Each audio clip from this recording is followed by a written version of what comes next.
Sortie de secours.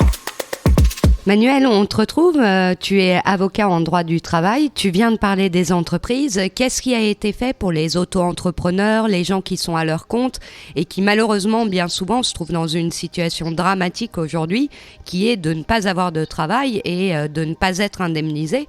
Donc est-ce que des mesures ont été prises pour protéger l'activité de ces gens-là ou leur subsistance tout simplement? Pas grand-chose à ma connaissance aujourd'hui, mais bon, ça évolue un petit peu tous les jours.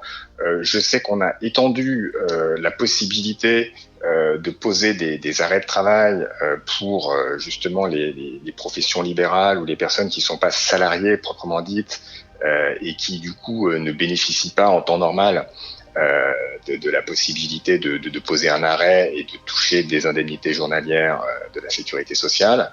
Quel impact tu vois, toi, sur les entreprises en tant que conseil? Quelque chose de gigantesque ou quelque chose d'encore contenu? Il va y avoir un trou d'air, c'est sûr. On le voit chez nos clients qui sont dans le BTP ou pour lesquels les chantiers se sont arrêtés. Ils peuvent faire un petit peu travailler les commerciaux, mais ils n'ont pas d'interlocuteur, c'est-à-dire que les fournisseurs ne fournissent plus, les clients ne commandent plus, donc l'activité va baisser et forcément il va y avoir des problèmes de règlement.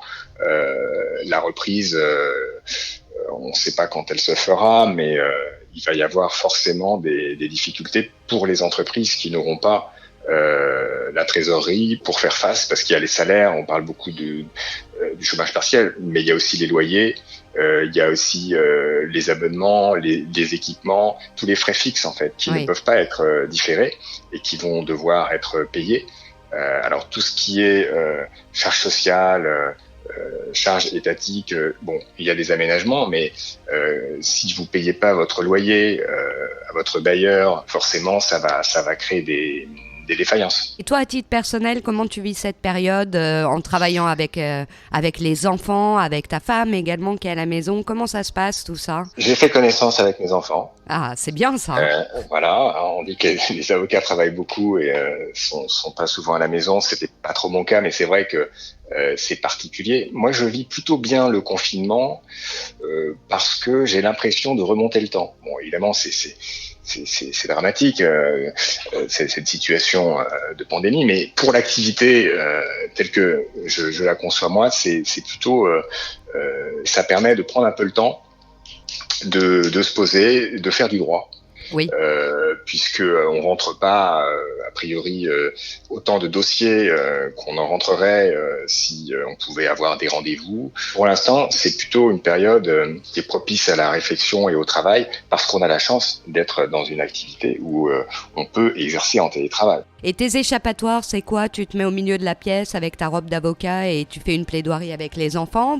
Comment vous réussissez à vous échapper en fait de tout ça? Alors les enfants, je les mets un petit peu à contribution quand il faut scanner des pièces, puisque à la maison on a 15 scanners feuille à feuille, donc on n'a pas le trieur du cabinet, donc les enfants sont mis un petit peu à contribution pour ça.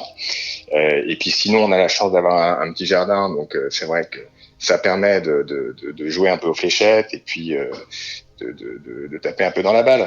Pas entre vous, j'espère, les fléchettes. Non. Pas encore. Ça, ce sera pour la 5e semaine de confinement. Voilà. Manuel, un grand merci pour être intervenu aujourd'hui sur Sortie de secours. On t'embrasse. Et je t'en prie, je vous embrasse. On te dit à bientôt. Sortie de secours.